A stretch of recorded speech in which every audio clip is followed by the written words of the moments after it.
কাশ্মীরে ফের জঙ্গিদের গুলি, সার্চিং অপারেশনের সময় শহীদ জওয়ান। ওই জওয়ান নদিয়ার তেহট্ট ব্লকের পাথরঘাটার বীর বাঙালি সৈনিক ঝন্টু আলী শেখ। পরিবারের শোকের ছায়া। কাশ্মীর মূলত ডুডু বসন্তগড়ের এই এলাকা জঙ্গলে ঘেরা। চারিদিকে ঘন জঙ্গল হওয়ার কারণে জঙ্গিরা কোথায় লুকিয়ে থাকছে তার খোঁজ পাওয়া মুশকিল। সেনা সূত্রে খবর, নির্দিষ্ট গোয়েন্দা তথ্যের ভিত্তিতে বৃহস্পতিবার এই অভিযান শুরু করে নিরাপত্তা বাহিনী। কাউকে রেয়াত করা হবে না, এই বার্তা আগেই দিয়েছিল ভারত। বুধবার সকালে বারামুল্লার উড়িতে অনুপ্রবেশের সময় 2 পাক জঙ্গিকে এনকাউন্টার করে সেনা। আর এবার উধমপুরের ডুডু বসন্তগড়ে চলছে নিরাপত্তা বাহিনী ও জঙ্গিদের মধ্যে গুলির লড়াই। জানা যাচ্ছে জঙ্গিদের গুলিতে শহীদ হয়েছেন এক জওয়ান।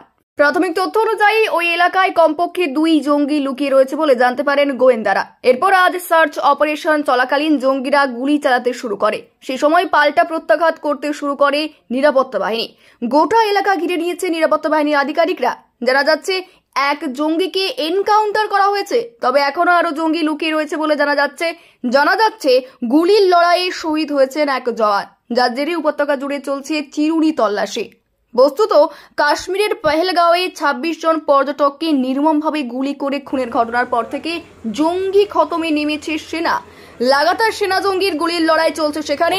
বুধবার পহেলগাঁও থেকে 60 কিলোমিটার দূরে কুলগাম জেলার তাংমার্গে নিরাপত্তা বাহিনী ও জঙ্গিদের মধ্যে গুলির লড়াই হয়েছিল। সেই সার্চিং অপারেশনের সময় শহীদ হন ওই জওয়ান। খবর ছড়িয়ে পড়তেই নদিয়ার তেহট্ট ব্লকের পাথরঘাটায় শোকের ছায়া। ফেব্রুয়ারির 15 তারিখ কথা হয়েছিল আমার সঙ্গে। কেমন ছেলে ছিল? ভালো, খুব ভালো ছিল। গ্রামের সবার সঙ্গে কথা বলতে ভালোভাবে ব্যবহার করতো। আসলে কোন স্কুলে পড়াশোনা করতো? বরামদুলিয়া কলেজে পড়াশোনা করতো, বরামদুলিয়া বয়েজে।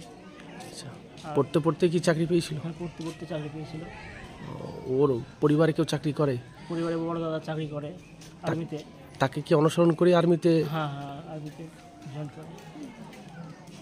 আপনারা কি চাইছেন? শাস্তির দাবি চাইছেন? এই যে জঙ্গিতে গুলিতে মারা গেল, শাস্তি, আমরা তো শাস্তি দাবি চাই। শাস্তি দাবি চাই আমরা। আপনার কাছে ওঠা বসা করতো? আমার বন্ধুর খুবই কাছের বন্ধু ছিল, খুবই ক্লোজ ছিল আমার কাছে। কি নাম আপনার? আমার নাম সমীরুল শেখ।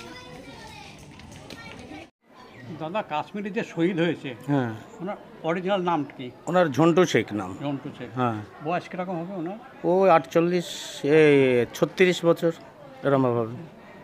ওনার বাবার নাম কি? সবুর আলী শেখ। মায়ের নাম জানেন? হ্যাঁ, কি? আকলি বিবি, আকলি শেখ। শেখ না বিবি? ওই বিবি দেয়, আমাদের কেউ শেখও দেয়। হ্যাঁ।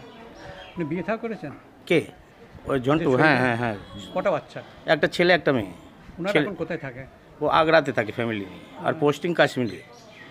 আগ্রায় থাকে, পোস্টিং কাশ্মীরে। ওখানে ছেলে মেয়ে পড়াশোনা করায়, ওখানে থাকে। এই ঘটনাটা কিভাবে জানলেন, একটু বিস্তারিত বলবেন? ঘটনাটা জানা বেলা 11টার সময় আমার ওই ছোটো বউটা, আমাদের ওই যে দাদারা শহীদ হয়েছে ওনার স্ত্রী ফোন করে আমার বড় বৌদিকে, যে বলে বর্দার নাম্বারটা দিতে, কেননা আমার বর্দা আর্মির চাকরি করে, ও কাশ্মীরে পোস্টিং। তা বললো কি সব খবর তো ঠিক আছে? বলছে হ্যাঁ ঠিক আছে, তুমি দাদার নাম্বারটা দাও। দাদার নাম্বারটা দেওয়ার পর আমার ওই বৌদি কী করেছে, 15 মিনিট পর আবার দাদার কাছে ফোন করেছে। দাদার কাছে ফোন করার পর দাদাকে জিজ্ঞেস করেছে যে ছোটো বউ ফোন করেছিল, বলছে হ্যাঁ করেছে, আমাদের ঝন্টু আর আমাদের ভিতরে নেই। এখন আমরা জানতে পারলাম ওই 12টা 15, 20 হবে এই টাইমে। আর খবরটা আপনার কাছে কি মিলিটারির তরফ থেকে এসছে নাকি? না, আমার ওই ভাইয়ের তরফ থেকে এসছে। আমার ভাই ওখানে পোস্টিং ছিল, বড়টা, ওখান থেকে এসছে খবরটা। যে শহীদ হয়েছে ওরা ক ভাই? ও 3 ভাই, ওটা ছোট। আর 2 ভাই কি করে? ওই বড়টা মিলিটারি, আর ওই মেজরটা থাকে সৌদি আরবে থাকে। সৌদিতে থাকে? হ্যাঁ, সৌদিতে থাকে। আপনার নাম? আমার নাম নাজিম শেখ। আপনার কি হয়? আমার ছোট আব্বার ছেলে। আমার ছোট কাকার ছেলে? হ্যাঁ, ছোট কাকার ছেলে। খবরটা আপনার ওই ভাইয়ের সাথে? হ্যাঁ, ভাইয়ের কাছ থেকে আমরা পেয়েছি।